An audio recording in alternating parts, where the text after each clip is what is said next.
At gaya nga po ng sitwasyon sa Palo Leyte kung saan po naroon si Julius, ay dito po sa Tacloban ay nananatiling malakas ang ulan pero tumila na po ang malakas ang hangin pero tumila na po ang pag-ulan. At narito nga po tayo sa may bahagi ng Tacloban Airport kung saan nasa likuran ko lamang po itong tinatawag na apron. Dito po ginanap yung misa kaninang umaga kung saan daang-daang libo sa ating mga kababayan ang dumalo. Mula pa kagabi ay nagtungo na sila rito at talaga pong kilo-kilometro yung inabot na pila ng mga kababayan natin para lamang sila ay makapunta rito. At kanina nga po 8:47 ng umaga nang nag-touchdown dito sa Daniel Z. Romualdez Airport si Pope Francis sakay ng eroplano ng Philippine Airlines. Mas maaga ito sa 9:30 AM na schedule na dating niya. At kagad nga pong nag-ikot ang Santo Papa dun sa lugar, sa mga well-wishers na nasa may airport at dumiretso dito sa apron para kagad nasagawa ang misa. Sa misa kanina, hindi binasa ni Pope Francis ang nakahanda niyang humili. Sa halip, kiniling niya makapagsalita siya sa wikang Espanyol na may kasamang English interpreter.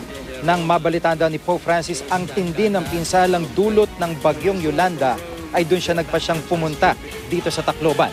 Binigyang diin niyang hindi pinababayaan ni Jesus ang mga biktima ng super bagyo. At narito po ang bahagi ng kanyang homily. Quise venir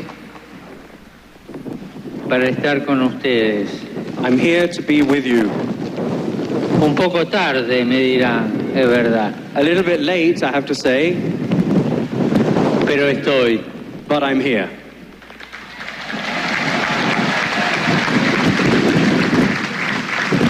Estoy para decirles que Jesús es el Señor.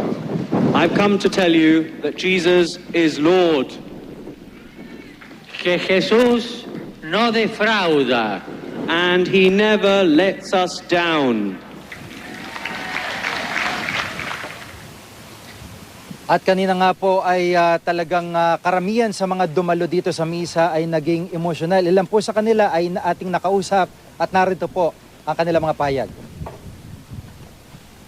Yung message ni Pope, naalala ko yung nung bagyo na that Jesus let us not down. Yun kasi yung pinahawakan ko nung bagyo. Kaya umiyak ako sa message niya kasi yun talaga yung pinahawakan ko. Tayo mga anak ng Diyos. Kaya nga ako nagsakripisyo ako papunta dito kasi alam ko makakasulubong ko si Jesus dito.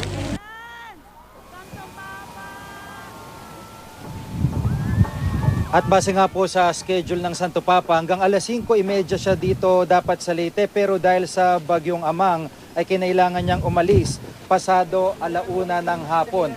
At kanina sa kanyang pag-alis po, talagang medyo madilim yung kalangitan, malakas ang hangin, malakas din ang pag-ulan. Pero itong si Pope Francis ay alam naman po natin na sa tindi po ng kanyang pananampalataya at paniniwala ay naniniwala siya na walang mangyayari na anumang aberya. Kaya nagtuloy-tuloy po siya sa kanyang schedule. Kaya ito po ang mga huling bahagi ng kanyang pagtapak dito sa Leyte. Yan po yung pag-akyat niya patungo sa eroplano habang inihatid po ni Palo Archbishop John Du.